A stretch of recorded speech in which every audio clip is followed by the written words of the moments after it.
نوجوانوں مسجدوں کو آباد رکھو، کہیں ایسا نہ ہو کہ مسجدیں ہم سے چھین لی جائے۔ جو ہماری تہذیب کے دشمن ہے، جو ہماری طاقت کے دشمن ہے، جو ہمارے روب اور دبدبے کے دشمن ہے، وہ ان سب کو ختم کرنا ان کی نیت ہے، مگر انشاءاللہ تعالی ہر بار اللہ نے ان کو شکست دی ہے۔ یہ ہماری ذمہ داری ہے کہ ہم قرآن کو سمجھیں، مسجدوں کو آباد رکھیں، قرآن کریم کو اپنے گھر کے اونچے مقام پر رکھنا چھوڑیے، نکال کر پڑھیے۔ اگر پڑھنا نہیں آتا تو سیکھیے، کوئی اس میں شرمندگی کی بات نہیں ہے۔ آپ اللہ کا کلام پڑھ رہے ہیں، آپ اللہ کا کلام پڑھ رہے ہیں، اور اگر قرآن کریم اللہ فرما رہا ہے کہ اگر پہاڑوں پر نازل کر دیتا تو پہاڑ چکنا چور ہو جاتے۔ یہ ہمارے آقا محمد مصطفیٰ صلی اللہ علیہ وسلم کا سب سے بڑا معجزہ ہے۔ یہ کانسٹیٹیوشن ہے، پوری انسانیت کا آئین ہے، یہ ضابط حیات ہے انسانیت کے لیے۔ اگر ہم قرآن کریم کو پڑھیں گے اور کیسے سمجھیں گے، جب ہم علماء اکرام کے قدموں کے پاس بیٹھیں گے تو قرآن کریم اور رسول اللہ صلی اللہ علیہ وسلم کی سنت سمجھ میں آئے گی۔ مگر آج کل ہر آدمی فون پر، گوگل پر پڑھ کر اپنے آپ کو حضرت گوگل کا شاگرد بنا کر انسانیت کو بھٹکانے کی کوشش کر رہا ہے۔ ایسے انٹرنیٹ کے مولاناؤں سے دور رہیے، مدرسے کے مولاناؤں کے پاس جائیے۔ جو مدرسے کے مولانا ہے، انٹرنیٹ کا مولانا جو ہے وہ خالی برتن بہت پکارتا نا، وہی حال ہے ان کا۔ تو علماؤں کے قدموں میں بیٹھیے، قرآن کو سمجھیے، قرآن کو پڑھیے، اور پھر اس کا فائدہ بھی ہوگا، دین دنیا میں اس کا فائدہ ہوگا۔ میرے عزیز دوستوں اور بزرگوں، فاروق اعظم کا وہ مشہور واقعہ کہ فاروق اعظم نے جب قرآن کی آیات پڑھی کہ سب کے اعمال کا حساب دیا جائے گا تو بے ہوش ہو گئے فاروق اعظم۔ فاروق اعظم کا مشہور واقعہ کہ راستے میں ہے اور کسی گھر سے ایک آواز آئی کہ اللہ کا عذاب سب پر پہنچے گا، تو کئی مہینوں تک فاروق اعظم بیمار رہے۔ لوگوں کو وجہ معلوم نہیں تھی کیوں بیمار پڑ گئے، کیا وجہ ہے بیمار پڑنے کی۔ یہ ان کی قرآن کریم سے محبت تھی۔ میرے عزیز دوستوں اور بزرگوں، میری آپ تمام سے یا ہم تمام سے، بلکہ میں اپنے آپ کو بھی مخاطب ہو کر کہہ رہا ہوں کہ ہم کو اپنی زندگیوں میں ایک انقلاب کو برپا کرنا ہے۔ اللہ کرے کہ اس طرح کے جلسے پورے دنیا میں منعقد کیے جائیں 31 دسمبر کے دن۔ یہ جو خرافات، یہ جو برائیاں ہم دیکھتے ہیں، ہم کو کہاں لے کر جا رہے ہیں؟ ہم کو ایسی جگہ پر لے کر جا رہے ہیں جہاں سے واپس آنا بہت مشکل ہو جائے گا۔ یہ ہم کو اللہ اس کے رسول سے دور کر رہے ہیں، یہ ہماری تہذیب کو قتل کر رہے ہیں، یہ حیا کو قتل کر رہے ہیں، یہ ہم کو انسان نہیں جانور بنا رہے ہیں۔ اس طرح کے رواجات اور تہذیب جو چیزیں نام پر کی جا رہی ہیں، مغرب کی دنیا میں آج کوئی روحانیت باقی نہیں ہے۔ مجھے پڑھنے کا موقع ملا، وہاں پر 5 سال رہنے کا موقع ملا، میں بتا رہا ہوں آپ کو۔ ان کے پاس اب کوئی اچھے برے کی تمیز نہیں رہی۔ یقیناً ٹیکنالوجی کی بنیاد پر بہت ترقی کر گئے، مگر ان میں اچھے اور برے کی تمیز نہیں رہی۔ ان میں تمیز یہ نہیں رہی کہ اندھیرا کیا ہے اور روشنی کیا ہے۔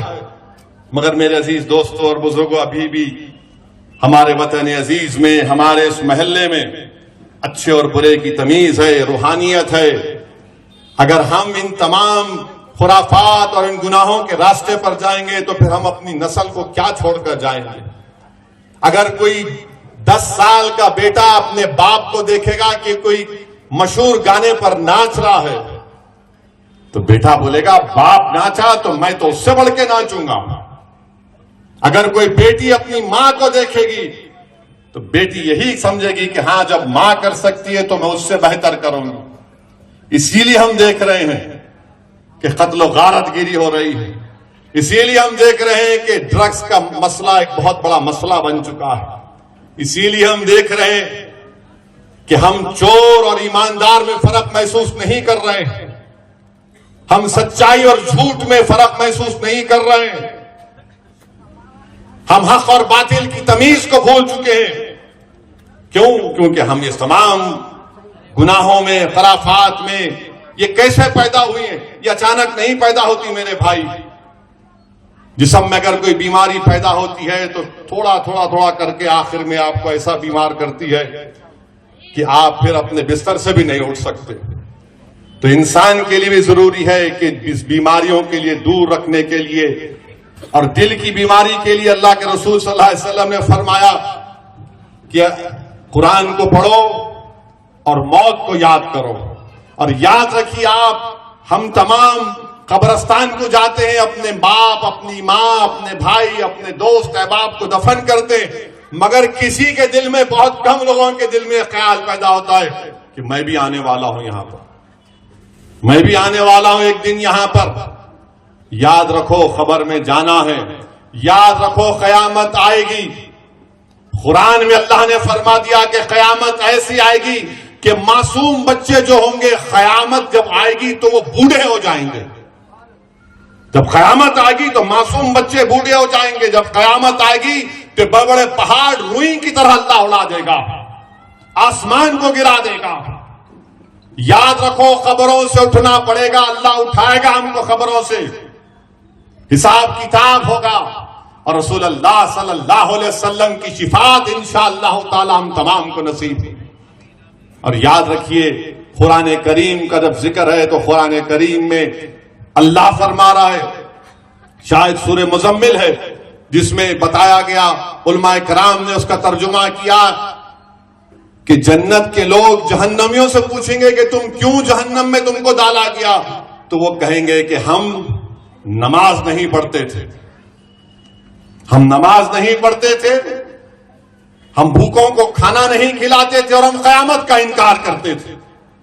یاد رکھو قیامت آئے گی، یہ دنیا ختم ہوگی، ہم مریں گے، قبر میں جائیں گے، خبر میں حساب کتاب ہوگا، پھر حشر کا میدان بھی ہوگا. اس لیے ضروری ہے میرے بھائی کہ ہم قرآن کریم کو پڑھیں، ان برائیوں کے راستوں کو چھوڑیں. یہ قتل و غارت گری جو آج ہمارے شہر میں ہو رہی ہے اس کا خاتمہ کریں. یہ جو ڈرگز کی وجہ سے نوجوان اپنے آپ کو برباد نہیں کر رہے ہیں بلکہ پوری نسل کو برباد کر رہے ہیں. یاد رکھو نوجوانوں، اگر تم شراب اور ڈرگز کے قتل و غارت گری میں گینگ وار، ارے نوجوانوں سے پوچھو، آپ بچوں سے 19-20 سال کے، تمہارا ہیرو کون ہے؟ تو بولیں گے وہ گینگ والے اتنے قتل کرے، وہ بڑے اچھے پاورفل ہیں. کیا ہو گیا تم لوگوں کو؟ تم ہمارا مستقبل ہو نوجوانوں، اگر تم گر جاؤ گے تو پھر کیا مستقبل ہوگا ہمارا؟ کیا مستقبل ہوگا مسلمانوں کا؟ اور میرے عزیز دوستوں اور بزرگوں، قرآن کریم کا ایک اور واقعہ شہر حیدرآباد میں ہوا تھا. مرحوم قائد سالار ملت نے مکہ مسجد میں جمعۃ الوداع کے دن میرے قائد سالار ملت سلطان صلاح الدین اویسی نے اپنے سر پر قرآن اٹھا کر قسم کھا کر کہا تھا کہ یا اللہ، جو لوگ مجھ پر الزام لگا رہے ہیں، اگر میں جھوٹ اس الزام میں ملوث ہوں تو اللہ تو مجھے اور میری آل اولاد کو برباد کر دے، اور اگر وہ لوگ جھوٹ بول رہے ہیں یا اللہ تو اس شخص کا نام لیا قائد نے اور کہا کہ اللہ اس شخص کو اور اس کی اولاد کو اللہ تو تباہ و تاراج کر دے. دنیا نے دیکھ لیا کہ قائد سچا تھا، الزام لگانے والے جھوٹے تھے. اس لیے قرآن کا کرم اور فضل ہے کہ ہر الیکشن میں ان کو ہار ہوتی ہے، ہر الیکشن میں ان کو ہار ہوتی ہے. کیوں ہوتی ہے؟ کیونکہ سالار نے قرآن کریم کو اپنے سر پر اٹھا کر قسم کھا کر کہا تھا. میرے عزیز دوستوں اور بزرگوں، پہچانو اپنے دوست اور ہمدرد کو، پہچانو کون تمہارے گھروں کی دیوار کو گرانا چاہتا ہے، پہچانو ان لوگوں کو جو تمہارے گھروں کی دیوار اور بنیادوں کو مضبوط کرنا چاہتا ہے، کون گھروں میں نفاق پیدا کرنا چاہتا ہے اور کون دلوں کو ملانا چاہتا ہے. پہچانو ان لوگوں کو جو تمہارا ہمدرد ہے، تمہارا رہبر ہے. اگر تم نہیں پہچانو گے تو پھر نفاق کی کیفیت انتشار میں جب تبدیل ہو جائے گی تو نقصان کس کا ہوگا؟ یہ آپ اور ہم کو طے کرنا ہے. تم کا اسد الدین اویسی پسند نہیں ہے، بازو رکھو تھوڑی دیر کے لیے، میں نہیں زندہ رہنے والا ہوں. 35 سال سے مدرسہ سید مولانا نعمت اللہ قادری صاحب چلا رہے ہیں. کہ مدرسہ نہیں رہے گا مولانا کے جانے کے بعد؟ رہے گا انشاءاللہ تعالی. کیا مفتی خلیل احمد کے اس دنیا سے چلے جانے کے بعد جامعہ نظامیہ نہیں رہے گا انشاءاللہ تعالی. ہم کو یہ جو ہمارے ادارے ہیں چاہے مذہبی ہوں یا سیاسی ہوں اس کو مضبوط رکھنا ہے. پہچانو ان لوگوں کو جو ان برسوں کی محنت کو ختم کرنا چاہتے ہیں. یہ چھوٹی بی جے پی ہے, اس کو پہچانو. آپ میرے عزیز دوستوں اور بزرگوں, آپ میرے لیے بھی دعا فرمائیے کہ اللہ سبحانہ و تعالی میرے حوصلے اور عزم میں اللہ حفاظت کرے, اس کو بلند کرے. اللہ میرے مجلس کی رفقا کے ایمان کو مضبوط کرے, اور اللہ ہم کو ان باطل طاقتوں پر اللہ ہم کو غلبہ عطا کرے. اور یہ ایسے باطل طاقتیں ہیں جو ہمارے اتحاد کے دشمن ہیں, جو ہماری تہذیب کے دشمن ہے, جو ہماری طاقت کے دشمن ہے, جو ہمارے روب اور دبدبے کے دشمن ہے. وہ ان سب کو ختم کرنا ان کی نیت ہے, مگر انشاءاللہ تعالی ہر بار اللہ نے ان کو شکست دی ہے اور ہر بار انشاءاللہ تعالی ان کو شکست ہوگی. ہاں ہم کو اپنا کام صحیح کرنا, ہم کام صحیح کریں گے انشاءاللہ تعالی. جو کمزوریاں ہیں اس کو دور کریں گے, میں آپ سے وعدہ کر رہا ہوں. مگر میرے بھائی, آپ فرد کو مت دیکھیے, آپ ایک بڑے پکچر کو دیکھیے. فرد ختم ہو جائے گا, انفرادیت ختم ہو جائے گی, مگر اجتماعیت تو رہے گی. تو اپنے مدرسوں کی حفاظت کریے, اس مدرسے کی مدد کریے, جتنے مدرسے ہیں اس کی مدد کریے. مدرسے اسلام کا قلعہ ہیں, اس قلعے کو مضبوط رکھیے, اس قلعے کے فصیلوں کو مضبوط رکھیے. کیسے رکھیں گے؟ مدرسوں کی مدد کریں گے. یہ نہیں ارے وہ مدرسے مولانا بہت کما رہے. کیا کما رہے ہیں؟ کون دے رہا مدرسوں کو؟ آج کل کتنے مشکلات سے مدرسے چل رہے ہیں, آپ جانتے بھی نہیں ہیں. تو مدرسوں کی, اپنے تنظیموں کی, اپنی جماعتوں کی حفاظت کریے. میرے عزیز دوستوں اور بزرگوں اور نوجوانوں, مسجدوں کو آباد رکھو.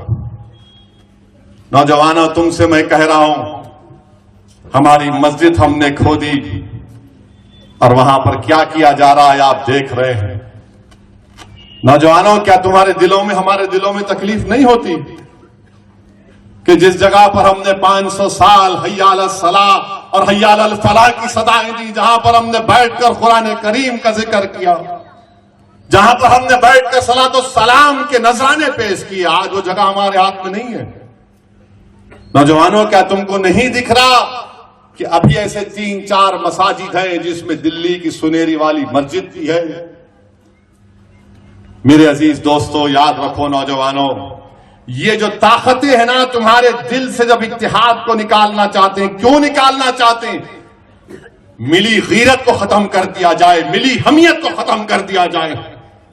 برسوں کی محنتوں کے بعد آج ہمارا ایک مقام ہم نے پیدا کیا. تو یہ آپ کو ان چیزوں پر غور کرنا ہے. اپنی ملی حمیت کو, اپنی طاقت کو برقرار رکھیے. نوجوانوں, مسجدوں کو آباد رکھو. کہیں ایسا نہ ہو کہ مسجدیں ہم سے چھین لی جائے.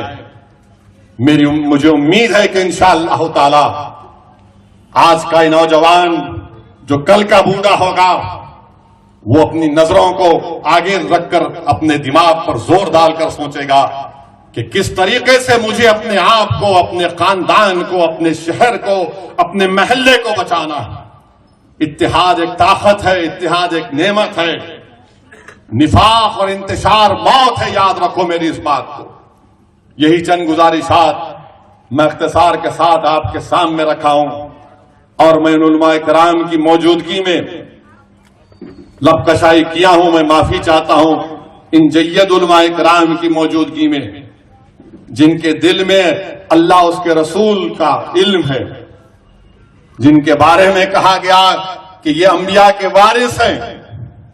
میرے عزیز دوستوں اور بزرگوں, میری آپ تمام سے گزارش ہے کہ اپنے مدرسوں کو مضبوط رکھیے, ان مدرسوں کی تائید کریے, ان مدرسوں کو اچھا کریے, اور یہ کسی کے باتوں میں مت آئیے ایسا ہو رہا نہیں. میرے بھائی, تحقیق کرو, تحقیق کرو, جا کر پوچھو کیا یہ سچ ہے یا جھوٹ ہے. کوئی بھی بول دیتا, آپ یقین کر لیتے ہر بات پہ. تو تحقیق کرنے کے بعد ایک رائے کو قائم کرو. دشمن تو یہی چاہتا ہے کہ جھوٹ کے ذریعے اپنے محل کو تعمیر کیا جائے. دشمن تو یہی چاہتا ہے کہ جھوٹ کے ذریعے ان تمام اداروں کو کمزور کر کے رکھ دیا جائے. تو میری آپ تمام سے گزارش ہے کہ یہ ہمارا نیا سال فرسٹ محرم ہے. فرسٹ محرم ہمارا نیا سال ہے. ٹھیک ہے, دنیا میں ہم رہتے ہیں, کام کاج کرنا ہے تو 31 دسمبر ہے, مگر اس کا یہ مطلب نہیں ہے کہ تم ناچ رہے, باجا بجا رہے ہو. ارے دیوانے, کبھی اتنی خوشی کا اظہار اپنے ضعیف ماں باپ کے سامنے بھی جا کے کرو. جا کے اپنے اپنی اماں کے پیر پکڑ لے, اماں آج تیری گود میں اٹھاتا ہوں میں. نہیں, دوست کو اٹھائیں گے آج 12 بجے. ارے اماں کے پیر پڑ لے, باپ کے پیر پڑ لے, اپنے بیوی کا حق ادا کر دے. مگر نہیں, ہیرو بننا ہے, کول. خبر میں گئے تو پورا کول نکل جاتا, اور حشر کے میدان میں پھر کیا ہوگا سوچ لو. یاد رکھو, اس دنیا میں آئے تو جائیں گے, کوئی بچنے والا نہیں ہے, سب کو جانا ہے. اگر ایسا نہیں ہوتا تو پھر یہ تمام بادشاہوں کے محل آج ویران پڑے ہوئے. 300 سال 100 سال ان کے خاندان پاندان کی حکومت رہی, آج وہاں پر کتا نے پھٹکتا مارا.